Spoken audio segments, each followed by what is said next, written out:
Hello everyone, my name is Ian. My name is Austin. I'm Charlie. This is Holly. And welcome back to another episode of Is It Worth It? In which we watch a movie, an obscure movie, and ask, is it worth it? Is this movie worth being rediscovered? Is it worthy of rising above obscurity? Usually not. No. That's been a theme. That's been a theme so But, far in the series. Disappointment. Perhaps this episode might be different. We'll see. Probably not. But So, you can always hope. we have a wheel on which there are 8 movies, 2 from each of us and then 2 from previous episode. We don't know what each other picked and we don't know what the movies from the previous episodes are. But we spin it and whatever it lands on, we watch. So shall we get to it? I think we shall. We decide our fate for the next. Austin, like. When Holly's near me, I'm nervous. Like, because she can just do anything. At any moment. Like, Alright, Alright, Like wheel just jump time. on time to spin. okay. Here we go. And, it's one of the ones we edited this time, and it looks like it's not one of mine. It's one of mine. It's Unfortunately, it's the one that had like no tape on it. The movie is Evil Heritage That's the one I wanted to from watch! 1976. The description is: a young girl is caught up in a devil cult run by her evil uncle and cousin. She can trust no one, and even people she thought were dead comes back to haunt her. Interesting. Well, I like the sound of that. That sounds better than what we're usually watching. Sounds better than what we're usually watching. Just jumping right in. Okay, we cut to Qui-Gon Jinn's funeral. Yeah. But where we can't see anything. God, what is that? Preparations are thus completed. See, I might be scared, but Bring to me the vessel of reversal. I'd be scared if I could. I'm see more. anything. In fact, I'm more scared that I can't see anything. Yeah. Oh my God! Oh my God! Don't look! Don't look! We just finished. What was it called? Evil Heritage, also known I don't as know. Satan's Slave. I think was the older Yeah. ending, and Who was Satan's slave? You know, yeah, I was gonna say Satan wasn't in this movie I'm pretty once. sure Steven is Satan's slave. Everyone is Satan's slave, honestly, in this movie. So, We're all Charlie, just- why did you pick this movie? Please, God, tell us why. Why, say, did you pick this movie? So I saw it on IMDb, and it looked really crappy, and it had some bad reviews, and it had very, very few reviews. And I thought, hey, 70s, bad Hey. review, and Satan, that's gonna be fun. And It was. if I could ask a question, Charlie, what was it rated? I didn't check, but it happened to be rated R. Indeed, it was rated R. Wouldn't you agree? So, how does this movie start? Well, So I actually forget. There's Well, first oh is wait, no, the Goat first Man. scene. Yeah, so you open up and there's like a goat. It's like a dude with a goat head, and they're like sacrificing a girl. There's really goat, creep- like more like a goat headdress. His head isn't Yeah. like the goat head of a goat. Yeah, Yeah, it's but- like a mask. It looks kind of like, this isn't for any Doctor Who fans. pagans. It looks a lot like Sutek's head once he takes off his helmet A lot from of Pyramids Doctor of Who Mars. connections today. There really were. There were a lot. This had makes Michael sense. Golf. It had Michael Craze. It had some random dude who was a character in Terminus. Lots of It's a low Doctor Who budget. characters. Lot of Doctor Who actors in here, oddly enough. But yeah, you open on This is the sacrifice. the sacrifice, and then it cuts from the And sacrifice. and like this is where we immediately realize what type of movie this is Yeah. gonna be. That Yeah, that's may be made worthy to I will say that the goat head actually did look really creepy. it was cool. The It scene was was very disturbing. the orange. That's what I'll say about this film. It was creepy. creepy. It was very unsettling. It wasn't scary. Mm-hmm. It was just. Ask Austin about that. It was so unsettling. I had no idea what was going to happen next. Uh-huh. Such as scene 2, cut to dinner. So yeah, they're having dinner. Oh, yeah. Horrible exposition, horrible dialogue between a man and a woman. Stephen and Stephen and victim number 2. Victim number 2. And so they go in. She says, "You're just trying to get me drunk, aren't you?" Because this is an English film. Yeah. And then so they go into the bedroom, and they're starting to make out, and you can tell it's his first time ever kissing someone because he like. It looks like he's trying to eat her face. Yeah. It would. He sucks. He's an awful actor. He does suck. And then he comes in. They come to the bedroom, and they get all hot and heavy. And then he just puts a pillow over her face. And then he like while they're like making out and stuff, he just takes a pillow and puts it over her face for about 2 seconds, and then she's passed out. Oh god! Oh my god! Whoa, okay, that escalated quickly. And then he starts gagging her and tying her to the bed. And then at this point, come you're like, out. Rape scene. And now then come out. Well, it went hard cuts to a pair of scissors. Then on a come table, the and we were all like, scissors. oh. And I was just like, oh, it's okay. He's just gonna cut her hair. I think he's just gonna cut her hair. I'm very sorry. Yeah. Oh. He's just cutting her hair. Oh, that's not what he starts going, and he's just sort of like, Yeah. You tried to reassure like me. I've got and I was some like, oh, you're he's right. Like coming, he's probably just gonna cut her Yeah, hair. just gonna like coming. He's going, and he just goes, ah. Yeah. And he starts like Actually, scissors. Oh. tracing her eye.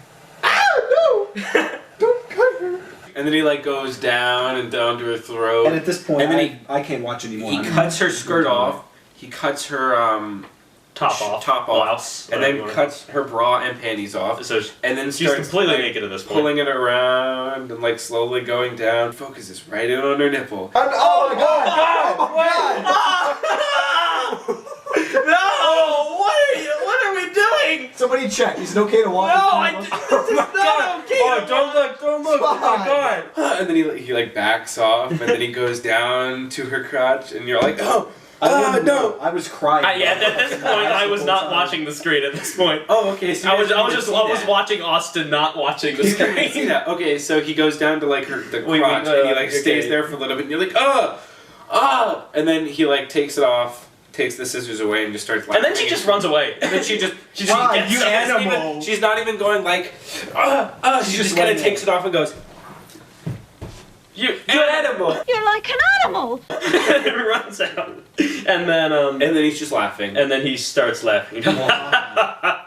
Yeah. And then she opens the door. She makes to it run to out. the door. Oh yes. right, yeah. She makes it to the door, or so she thought she made it. Oh, she did make it to the door. Yeah, she makes it to the This door. isn't a question. She did And then make it she to the opens door. it, and right as she opens it, He bang. slams the door right closes between. on He her slams head. her head right between the door and the frame, and you just see blood start coming down, and then there's just blood He everywhere. stabs her some Yeah, times he with the stabs her. scissors. And it's somebody walks so in. brutal. And this You is can't see. and by the way, we're 10 minutes into the film at this point. Yeah. Yeah. And then the scene cuts with him just start dragging the body away, and then someone just Walks in the someone door. just walks into the door and just makes uncomfortable, awkward eye contact with him, and cut. And then, just straight cut to a cut. completely unrelated scene. Then we. Then we cut I to- believe the cut after that is just a cut of a building, and then it like pans Then out we and then we see They're, like, then we in see the Michael building, Craze yeah. and our hero Michael Craze playing the character John, and our main heroine character, Catherine Yeah. York. I believe they're in their apartment building. Yeah, or something. Yeah. And they're He gives her a gift. which is his Bracelet, mother's yeah. bracelet. It's just like. And then they go to. They like talk a little bit, and, And it's horrible exposition. It's like I mean, honestly, I didn't hear any of it because we were sort of talking. Yeah. At this point, we were talking like, Charlie, what movie did you pick for us to watch with scissors? and yeah, so not. I don't think Nothing really I don't remember being that confused during the movie regarding What's this. important is that they're heading to their uncle's house. Uncle Alexander, Well, she is played at by least. Michael Gough. Yeah. So And they go she, there. She meets up with her parents. Yeah. And then we get to where things kind of start to ramp up. Yeah, then we when they're get to the driving. end of Act 1, approximately 15 minutes Yeah. into the film. Where they're driving and They what crash. happens? They Oh, yeah, crash. the dad just starts going like, ah! And they bump into a tree. And they gently bump into a tree, Yes. which actually bump is the perfect word. They It's do. not a crash. It's not a wreck. Just a bump. it's like 10 miles an hour. It's like you steered off a It country dents the road. car. I mean, And, it was just like a doink. It wasn't like a. I mean, maybe in this universe, cars are made out of plastic or cardboard, like Yeah. cardboard. But I mean, these are like No this is like an old car. Those things were solid. Mm-hmm. Which is strange that light of an impact made that big of a dent, right? And then I suppose that's not. and caused they're her sitting mother- there, and the mom is dead. Just She's fully Yeah. slumped over, and then bloody like head. picks her up and she's just like, Yeah. She doesn't even have her eyes closed. They just pick her up, and she's like, Yeah, because her eyes are like fully open, and she's just like blood on the side of her head. and they're like, go get them, and then go get help from Uncle Alexander, because they're literally right outside the house. They crash like crashed 40 at the feet house.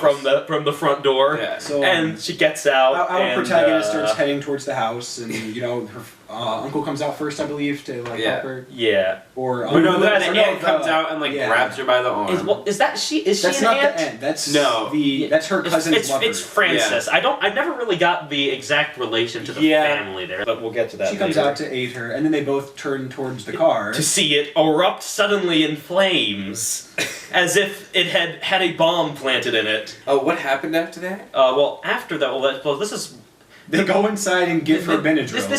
yeah. He goes, they sit down and that like 5 minutes after the car exploded, she just watched her parents die before her eyes. They sit her down and they're like, "Here's some Benadryl. Now go to bed." I don't think they specifically said Benadryl. They didn't but- say Benadryl. We're just inferring. It's Benadryl. Oh, we were making jokes to the whole movie about what exactly they were putting in drinks.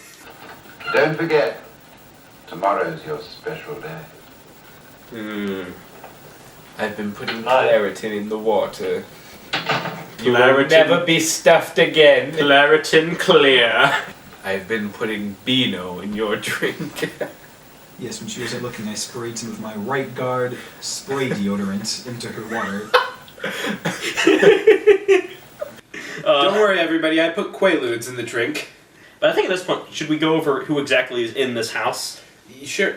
Her uncle is in the house. And then there's her cousin Stephen. Stephen, yes, and the most horrific, Yes. the scissor rapist. And yeah, from at this earlier. point we already know him as the scissor rapist. And then the lover of scissor rapist, Francis. who actually has no last name. I looked on the Scott cast. Key. Francis Scott Key, the writer of the Star Spangled Banner, And the lover of Stephen. of Stephen. The scissor rapist. I don't really remember a lot about what happens for the Act 2. That Act 2 of this movie is so long. Act 2 is the movie. I think you can sum it up mainly It's as a couple different things. Boring conversations that don't really aid the plot too much.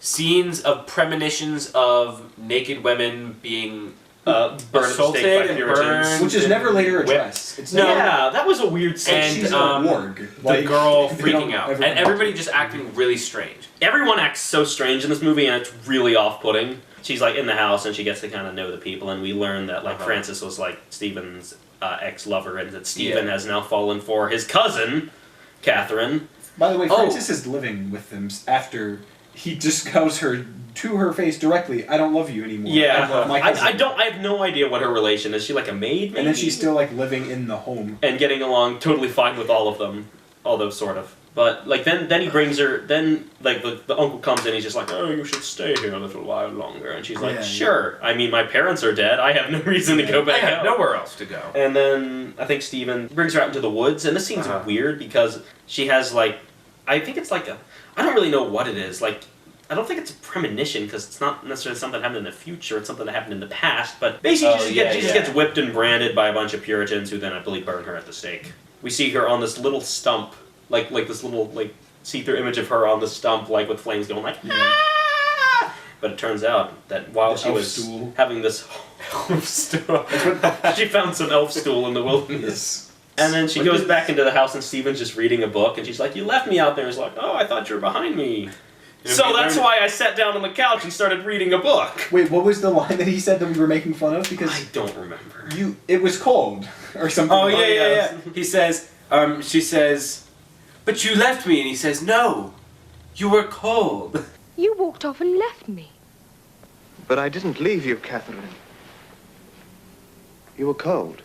So I left you in the cold.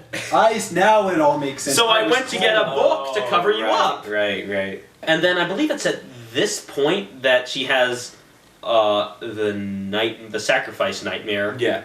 We're just kind of jumping around Act 2. It's hard to follow. Yeah. It's sort of all interchangeable. To be fair, there's not really a. Basically, Act 1, is fixed And Act 3 is Yeah. fixed, and everything in the middle can just sort of be jumbled around whichever way you like. It doesn't really change the plot, what order the scenes happen in, but she basically has a scene where she's naked and she's getting blood smeared on her, and when she gets like a pipe in her or something. I wasn't. Yeah. I wasn't. Like shoved a like. I wasn't watching. stick, I a dowel rod. I wasn't watching.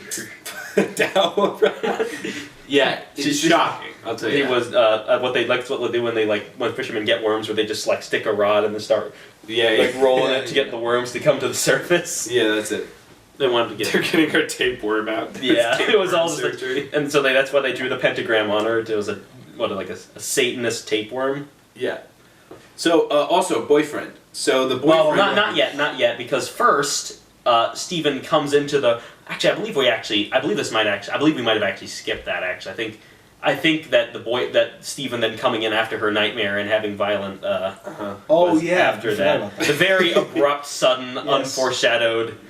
Just random sex scene. Yeah, out of nowhere. where that looks like just.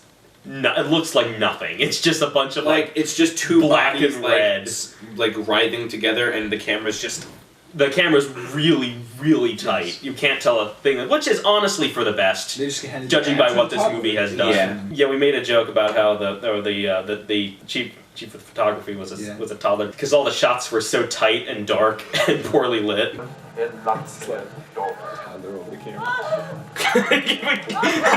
have to imagine. Their director of photography was a toddler. The director's son. What's exposure?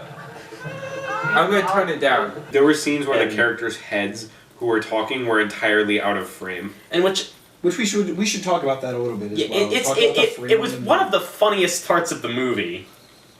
Was watching I remember the one I remember the most is when Stephen was sitting in a chair. Yes, that part and was you could so just see funny. you could just see like an arm. Yeah, and then he's like says something and I lost it. I mean, to be fair, we were questioning whether or not this was shot in 16:9 and cropped to 4:3. It looked like they could have definitely filmed it in 4:3, and that's just what it was. Like, that was the movie. I'm clinging on to it having been shot that way. Like, that's just how it was meant to be. You want it to be that way. Yeah. This film, if it was meant to look like that and purposefully shot that way, then that makes it hold more value to me. It has more comedic value and has more to offer to me. Because this doesn't really have much comedic value at all. There's a few kind of crazy bits like the father going like ah and crashing. For a movie that is technically competent in most other ways, it just doesn't seem like they'd make that big of a filming error. For most of it, I feel like they would have filmed it in 4:3, but that shot of Stephen, where his head isn't even in the frame at all, that makes me think maybe they did. Because also, the cinematography in this is really nice. Well, sometimes. At parts. I mean, like... When it's good, it's good. There's some great angles, there's some great contrast when it's not so dark you can't see a thing that's going on. Yeah. There's some nice tracking shots.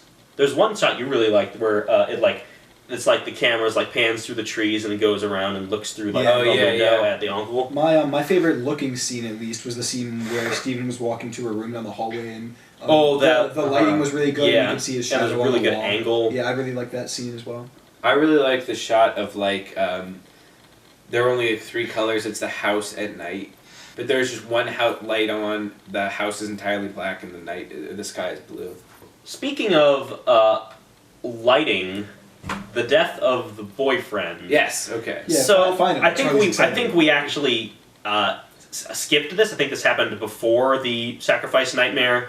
But basically, Stephen he sneaks into Catherine's room while she's sleeping and steals the bracelet that was the boyfriend's mom's, and Stephen comes in and takes it and brings it to his uncle, who performs a Satan ceremony. And meanwhile, Stephen has taken Catherine out in the car to drink wine in the countryside in the backseat of a car. But the boyfriend's death, so he's in an elevator, right? Yes.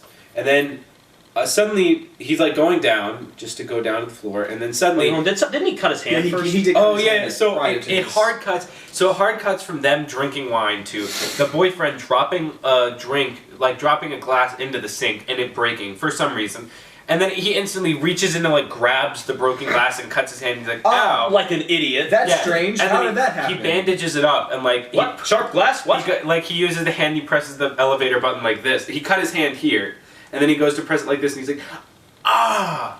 And then he gets in the elevator, he's going down, and like music starts playing. And at first you think, oh, it's just the weird, awful music of the movie. I actually quite like the music.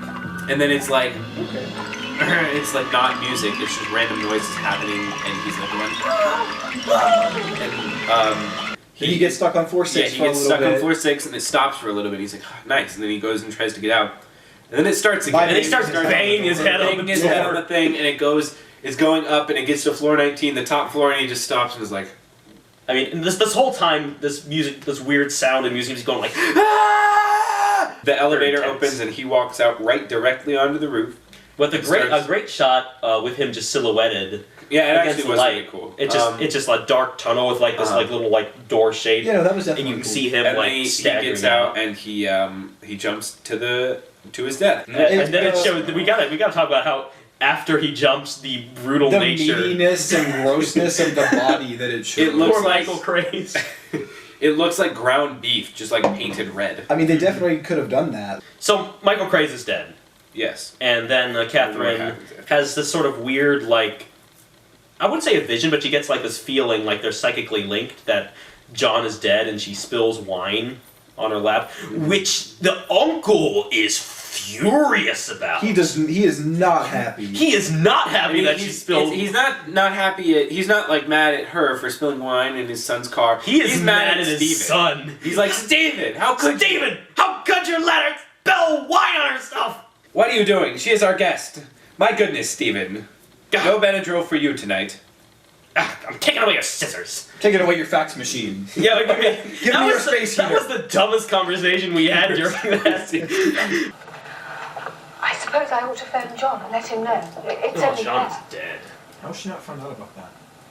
Because it only happened a couple days ago, and it's not like, I don't know, how would she find out about it? This is 70s. Somebody text her. It's the 70s. They had pagers. No, not in the 70s. Those are their pagers. Oh, got him. They had fax machines. Not in this house. Well, We don't. Not we under don't- this roof. What, son? What did I say about fax machines? fax machine in my house. You're grounded. Give me your fax machine. Give me all your Fax, electronics. fax Your machine. space heater, your fax machine. That was really early in Act 2. Is We've just kind of there- been skipping around Act 2. well, This is yeah. not Well, I think we chronological. went mostly in chronological order, but we just forgot things that happened in Act 2. And well, so we brought them up. I at think this, that's all at we this have to point, do. Stephen has made out with Catherine with his weird like python kiss, where he like subsumes the entire chin. By the way, Francis is really mad that Stephen is taking Catherine as his lover because Francis loves Stephen. At this point, Catherine's just like, oh yeah, I should probably get back and check on John. And so she starts like kind of packing up stuff, and Francis comes, and she's just like, I need to tell you, Uncle Alexander and Stephen are necromancers and Satan worshippers. Yeah. And that was almost exactly what she said as well. On, Like, have you Have you ever heard heard of necromancy? Have you ever heard of necromancy? I had heard of necromancy, innit? and that Chimmery. rightio then. They weren't that British. The only really They said British, radio. They did say rightio the then. only really British people are Michael Craze Rightio and then. Stephen. Yeah. Were the only really British. Michael Craze is so Cockney. Yeah. It's hilarious. Like I thought that was just a character. Alright. I thought that was just a character he put on for Ben, but he actually talks like that. He's just like, Right. right out there, John. Just Right, lad, that's my mum's bracelet, innit? it'll cost me a bob or two. And That's his character. For the and then so Catherine's just like, I can't believe you that they're necromancers. She's like, you need more proof? Let me show you. So she brings her down to the graveyard and shows her a grave, and she's like, this is Camilla, who and then we find out some backstory. Like, I believe we actually go back to the sacrifice we saw in the first scene. Turns out that was, I believe, Uncle Alexander's wife, who he sacrificed to try to bring back Camilla. The exact significance of Camilla, I honestly don't know. They kept alluding to her powers and talking about how Yeah, powerful so she's she like a was. witch or something. But, like, the sacrifice failed and it didn't bring back Camilla because they need a direct bloodline descendant. aka Catherine, who is a direct bloodline descendant of Camilla, and like the uncle was so certain that the ceremony would succeed that he let Stephen see it, and that's what messed Stephen up, and then we cut to him like stabbing this woman to And death. also, is Stephen not also a bloodline descendant? I don't know how it works. Because- it might have to be a woman. So, okay, yeah, fair enough. I think that might be what it has to be. But yeah, so this is when we transition into Act 3, because French is just like, you have to get out of here. They're waiting for your 20th birthday so they can sacrifice you. And it's like, Your my 20th 20th birthday is tomorrow. Oh no. Oi, mate, my 20th birthday is tomorrow. Innit? And at this point, Catherine's learned that, like, John is dead and that, like, all this stuff. And so French is just like, meet me in the kitchen tonight, or whatever. Cut to dinner. Yeah, Yes. they're at dinner, eating together. Which we watch for 2 minutes before there's any sort of speaking or dialogue. Just- Anything. Yes, do we just watch them chew? And then, She's like, Uncle Alexander, I'm feeling very tired. I'm going to go up to my room. Right then, Uncle Alexander. I'm mighty tired, innit? Oh, I've assumed my boyfriend's accent. Okay, just to say she didn't actually assume her boyfriend's accent. Alright, mate, That would be crazy. Ooh. Alright, mate, them one from dead. Anyway, so she goes up to her room, and then we cut to Frances packing, because she's like, I gotta get out of here as well, blah, blah, blah. And then Steven comes in. Steve and Toyota comes in, and empties out like her purse on the bed and like finds like some papers. I assume they're like incriminating papers or something. Yeah, I don't know doesn't what he they say like, no, the PGA or something? I don't know. She's Not like, the PGA tournament. He was blackmailing me. I wasn't going to show them. And that's like, and then Started beating her up. he starts beating her up by throwing her face first into a glass door or something. Or Whatever something. it is, it's made It's, of glass. it's a very dark room. Yeah, at this point, Stephen picks up a shard of glass and stabs Frances to death with it. Yeah. After Frances is killed, does it go straight to her being found by? First it goes to one of my favorite scenes in the movie, wherein Catherine is just slowly walking through that house. Which yeah. it's honestly, I think it's a very, very tense scene. Like, I remember that, like, during all the other scenes where people were just walking around for a while, you were always commenting, boring. but during this scene, everyone was just perfectly quiet. no, that one we were like, whoa. I was actually like mentally like thinking like, Yeah. oh, everyone's quiet. Everyone's really into this, and it's a very tense scene. And like she slowly goes into a door and swings it shut, and Frances' body is nailed to the door with a steak knife through her throat. Like that. And then Stephen like looms out of the darkness and body slams her. Yeah. Boom. It's weird because it looks like he chest bumps her from behind. And she falls unconscious. Woo! Cut to the next morning, where she is asleep in her room. She wakes up, finds the door to be locked. Oh no, the door's locked. And she like gets a nail file, I believe. We said it was a nail it file, was a nail right? file for sure. And she tries to pick the lock, but before she can, the door swings open to reveal Uncle Alexander wearing his Manos Hands of Fate robes, his bright red Satan robes. No, not the Satan robe. The Satan robe. It honestly looks quite a bit like the Manos Hands of Fate guy because of his mustache. He really no, it definitely does. Yeah. Yeah, and then they bring her out to the woods to sacrifice her. Whoa. The greater good. We should mention the music. Oh, When Frances yeah. was getting killed, they play this weird instrument. This and also during the sacrifice scene, it sounds like someone's screaming.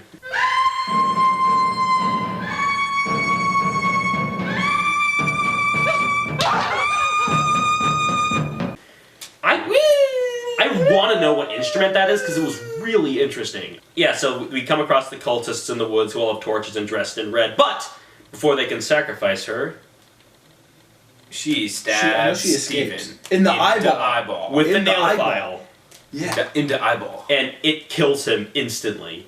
And went right through the eyeball. He doesn't into even the brain. scream. He just goes. He just goes like, I assume just because he basically just instantly killed him. Yeah, Also, yeah. I And we never just see- thought about this. Yeah, continue going on. We just I'll bring it up we just when see we get blood streaming out of his eye like that one film that Salvador Dali made. I mean, this was actually more bloody than that, but Yeah. that was much more disturbing scene Yeah, for wherein sure. they show like a woman's eye being Yeah. slit open and all this. But, It's called the slice. or the but cut or then- something. I don't know what it's called. After this, We see her running we see through a the chase. woods. We get a pretty good chase scene. It's just them running for a Yeah, little. not really much to it. She takes off her It's jacket. about 30 seconds. Her horrible jacket that looks like it's made up of like shredded newspaper. I hate that jacket She takes it off. a lot. And then, as she's running, she makes it out of the woods back to the house when she runs right into Her dad! her dad, who we thought had died. Turns out he's alive, and he slaps her in the face because she's acting hysterical. You dumb bitch. And goes, yes, it was all a dream. You've just been delirious because you took your Benadryl. Oh my goodness. That Benny really put you under, didn't You were the only one injured in this crash. Zanny truly did make it go away. So I've been dreaming all this time? Yes, you were the only one who was injured. You've just been hallucinating. But I had the most vivid dream. Come, everyone else is in the house. Your mother's in the house. Alright, yeah, let's go, come on. And they go back into the house, and the Uncle Alexander has made a quick change out of his cult robes. Nice. And is sitting in the chair. I'm like, Catherine. You're feeling all right. We were so worried. Look at the state you're in. And at this point, I was fully willing to accept the fact that the movie had pulled and it was all a dream. Yeah. Because I was... There's, at this point in the movie, there's not a lot of time left, so... There's only like 2 minutes of the we were all movie thinking, left like, at okay, this point. where else can this go? This must be it, right? Yeah, because it's also... I was literally ready for anything that this movie was going to pull. I think I'd accepted that it was just a dream. And I was starting to believe that it was all a dream, because everything seems nice. All a dream. Until... You can call your boyfriend just over there on the phone, behind the curtain. Behind the curtain. And we're just like, where we put phones. And there's a giant red curtain that looks like the front curtain of a theater. Mm-hmm. And she draws aside, and Steven's body's inside with a nail file still through his eye. And the uncle stands up. She's like, I want to bring this up. It is that because he is behind the curtain, that means it is canon in the film that his dad must have picked him up, dragged him all the way back to the house in this amount of time. Yeah, I was about to bring up the time Yeah. involved in it. But then her dad comes out Wearing in the cult robes. It looks like just red Pope robes. Her dad was in on it the whole time! And the cults come in and she screams and cut to the burning pyre, because they were going to burn her to death, I think. Yeah. And we hear her scream go, ah! And then cut to the credits. And that's the end of the movie. The end. Filmed all on location in Surrey, England. All on location. Sorry, ain't it? Crikey. Crikey, welcome to England. My favorite British slang. Yes. Britain is But our end. that's the end of Slamming the couch. Evil Heritage / Satan's Slave. Yeah. So, Charlie, Uh-huh. if you're walking down the street, say, and someone came up to you and said, should I watch Evil Heritage, what would you say? I'd say, if you, for some reason, want to watch the movie Evil Heritage, pull up porn video on your phone, pull up Pornhub on your phone, and go to an Andre Serrano photo gallery. Or maybe online or something, just scroll through his photos and watch the porno. So and that's exactly what you'll be doing. So is it worth it? Absolutely not. What do you think? It's awful. Give me I'm going to go ahead and say that this film was not worth it. I'm sorry. As you know, I saw potential going into this, but that all left me pretty quickly. I'm actually going to say that I think it was worth it. Okay. I think that watching, I didn't like the gratuitous rape scenes and sacrifice scenes I could have done without those. Nor did But I. if you removed those, I think you've actually got a fairly solid thriller here. I think that the cinematography was was very good. There's a lot of very good shots. A lot of Okay. the lighting was too dark, but there was also a lot of shots where there was a very good use of lighting. I think the score, while sometimes ridiculous and not really fitting with it, was... It was a thing. It was. It could have been done a little bit better and formatted. But I think there were some very effective moments in it. Definitely, yeah. Like especially when the one part that really stands out to me is when Francis got killed and that screaming woman instrument came on. I don't know. To me, it was just so incredibly boring. See, I didn't actually find it that boring. I think if we're so the question we're posing here is whether or not it was worth taking the time out of your day to watch this movie, and for me, it definitely isn't, and I wouldn't recommend anybody taking even an hour and a half to watch this movie. Even though I definitely think, like you said, there is some value to it. Because I think that I think the scenes that are good and funny are good and funny, but I think they're very few and far between. I think it depends on what you're looking for. Yeah, that's true. Because I think because I do think that this is a solid suspense thriller. It's slow, but I didn't personally ever really find it boring, except for a few moments when it was just Catherine and Stephen. For sure. But especially because we were making fun of the dinner scene, but I thought that was actually a really tense scene because we've just found out that these people, well, we already knew, but the character has just found out that these people want to sacrifice her in a satanic ritual, and they're just eating dinner together. And I don't know. I just think I'm split on it. If I saw a re-edit of this that edited out a lot of the unnecessarily long scenes that there are, it's maybe an hour and 10, hour and 15 minute movie. The score is formatted a little bit differently for the things that are happening. I think my opinion on this movie could very easily be changed around. It is a competent movie, and there's definitely because I'd also go with it tries to make a disturbing atmosphere, and it succeeds. It does that, yeah. I had no idea what was going to happen at any given time. Especially being thrown into it as quickly as we did, Yeah. I was on, because we were talking earlier about how, The Savage Bees was, really boring. Yeah. But, this... No, this wasn't that. Yeah. This was not the Savage Bee... Or, we didn't watch the Savage Bees. That's the first one. Terror from Out... I don't care what it's called. The Bee movie. Yeah. Well, we watched the Bee movie last time.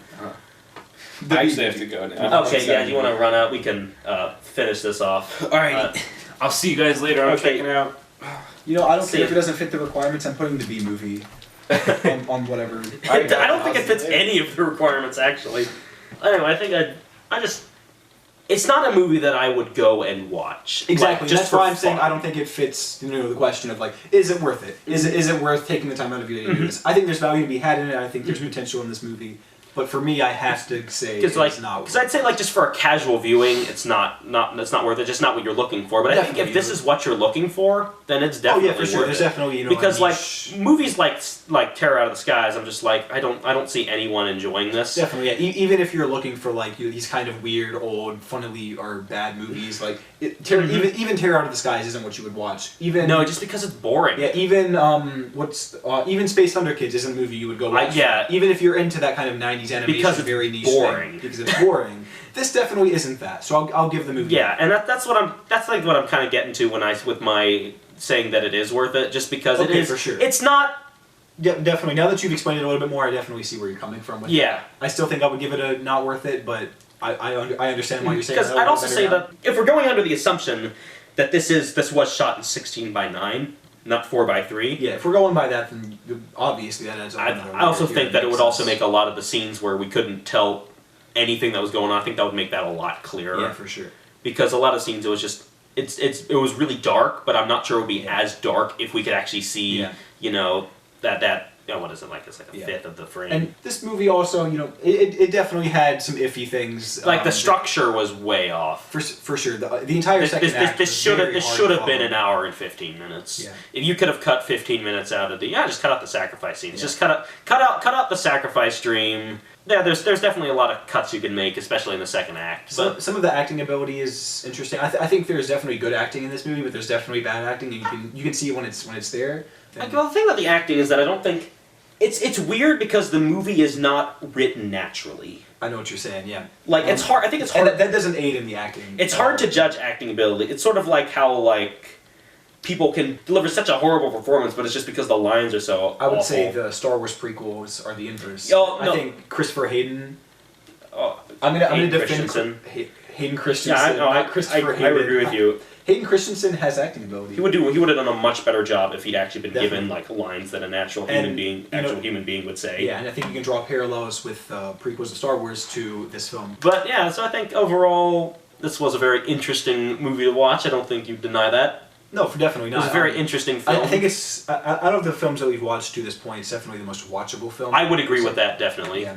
And when I say watchable, I still don't necessarily mean worth it. Just the most. In terms of if someone came up to you and said, "Watch one of these again." Yeah. So I think that we should wrap it up there. Yeah, I think that's good. So I guess Charlie's been murdered through the eye or with a shot of glass or something.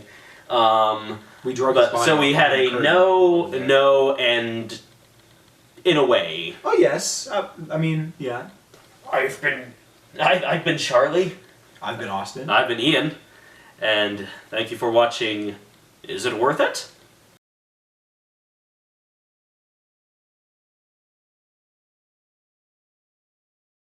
Ian, thank you so much for inviting me to your home. And that's how these conversations go. They're like, Oh, so now everyone on YouTube. Well, yeah, now everyone on YouTube YouTube knows we'll yeah, I cut was gonna say that. you just doxed Ian on his own series.